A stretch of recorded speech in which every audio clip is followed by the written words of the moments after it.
কর্মীদের এবার রেল সড়ক অবরোধ, পুজোর মুখে দাঁড়িয়ে তারা অবরোধ কর্মসূচি করছে এবং যার প্রভাব বিশেষ করে পড়ছে ঝাড়খণ্ডে। অন্যদিকে পুজোর মুখে দাঁড়িয়ে এবার আটকে পড়তে পারেন বহু পরিযায়ী শ্রমিক, এমনই কিন্তু আশঙ্কা প্রকাশ করা হচ্ছে। পাশাপাশি আজকে মমতা সরকার যদি সেই বিষয়ের সমাধান না করে রাজনীতি করছে বলে মমতাকে কটাক্ষের কাজ করে এবং অভিযোগ তুলেছেন আজ বিজেপি নেতা দিলীপ ঘোষ। কি বললেন তিনি, শুনুন। আন্দোলনের আগের দিন তৎপর রেল পুলিশ, আজই মেদিনীপুর স্টেশনের আরটিওতে টহল রেল পুলিশ। কর্মী সমাজ বা আদিবাসী সমাজ বারবার আন্দোলন করেন জঙ্গলমহলে তাদের দাবি নিয়ে। রাজ্য সরকার সেইটা নিয়ে সিরিয়াসলি ওর সঙ্গে কথা বলে না, এটাকে রাজনৈতিকভাবে লাভ নেওয়ার চেষ্টা করে। আবার শুরু হয়েছে পুজোর আগে।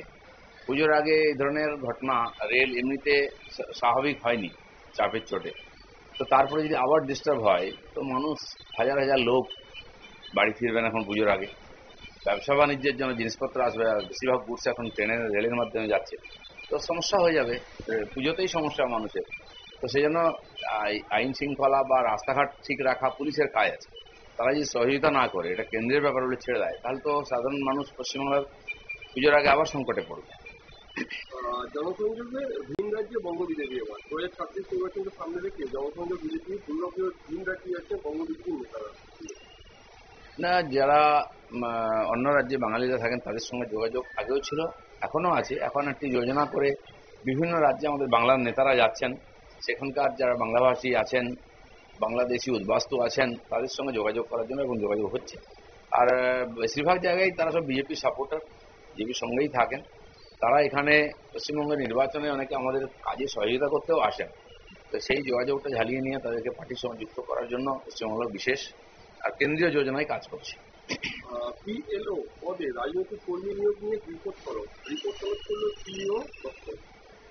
বহু জায়গায় বিএলও, এই যে এসআইআর হবে, তার জন্য সরকারি যে অফিসার আসবেন সার্ভে করতে, সেখানে পার্মানেন্ট এমপ্লয়িকে দিতে বলা হয়েছে, নির্বাচন কমিশন বলছে। কিন্তু টিএমসি বহু জায়গায় টেম্পোরারি কর্মী বা কন্ট্রাকচুয়াল কর্মী, যারা পঞ্চায়েত অফিস চাকরি করে, বিডিও অফিসে চাকরি করে, কেউ সিভিক পুলিশ, কেউ এখানে স্বাস্থ্যকর্মীর কাজ করে, এদের নাম দিয়ে দিচ্ছে, যাদেরকে ওদের নেতারা চাকরিতে ঢুকিয়েছে।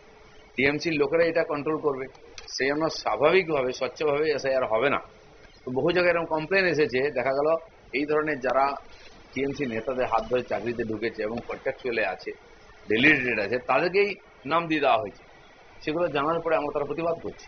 এক সপ্তাহ পর অধরা গুলশান কলোনি মাস্টার ওয়াইফ এখানকার অভিযোগে এখনো গ্রেপ্তার হয়নি। না, গুলশান কলোনি যারা বসিয়েছেন, যারা সহযোগিতা করেছেন, সবাইয়ের সঙ্গে যুক্ত। হ্যাঁ, এক দুজন তো এজেন্ট থাকেই, তারা টাকা নেয়, তারা লোক নিয়ে আসে, তারা টাকা দেয় তুলে। তারা তাকে তাড়া করলে সে হয়তো বাংলাদেশে চলে গেছে, এখানে খুঁজে পাবে কোথায়, বা বিহারে চলে গেছে। এখানে থাকলেও পুলিশ তাকে গার্ড করবে, নেতার বাড়িতে হয়তো বসে আছে, ধরা মুশকিল আছে। পার্থ মুকুলের নির্দেশেই এসএসসি নিয়োগ দুর্নীতি। এসএসসি নিয়োগ দুর্নীতি মামলা চিত্তরঞ্জন মন্দিরের জবানবন্দি, আলিপুর আদালতে গোপন জবানবন্দি দিল চিত্তরঞ্জন মন্দির।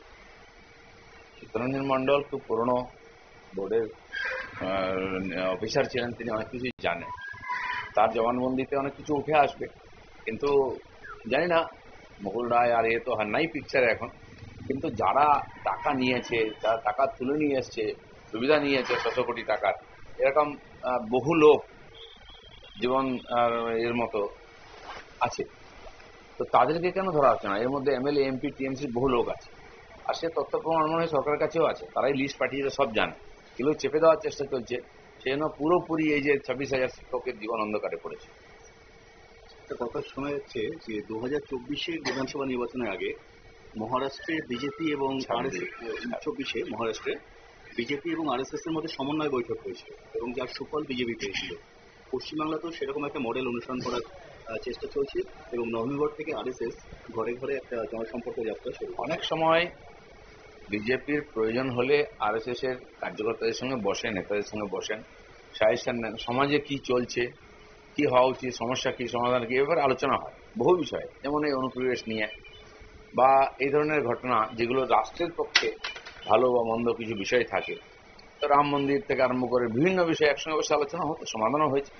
নির্বাচনে ডাইরেক্ট বিজেপি আরএসএস কাজ করে না, কিন্তু আপনারা শুনলেন দিলীপ ঘোষের বক্তব্য। অবশ্য আদিবাসী তালিকাভুক্তির দাবিতেই ফের একবার পুজোর মুখে রেল ও সড়ক অবরোধের কর্মসূচি নিয়েছে আদিবাসী কুর্মী সমাজ এবং জানিয়ে একটা আশঙ্কা প্রকাশ করা হচ্ছে যে এই আন্দোলনকে ঘিরে জঙ্গলমহলের বিভিন্ন এলাকায় বিশেষ করে পুরুলিয়া, ঝাড়গ্রাম, মেদিনীপুরের জনজীবন একটা ব্যাপক প্রভাব পড়তে পারে এবং প্রভাব পড়তে পারে পরিযায়ী শ্রমিকদের উপরও এবং সেই ক্ষেত্রেই দিলীপ ঘোষের এই বক্তব্য।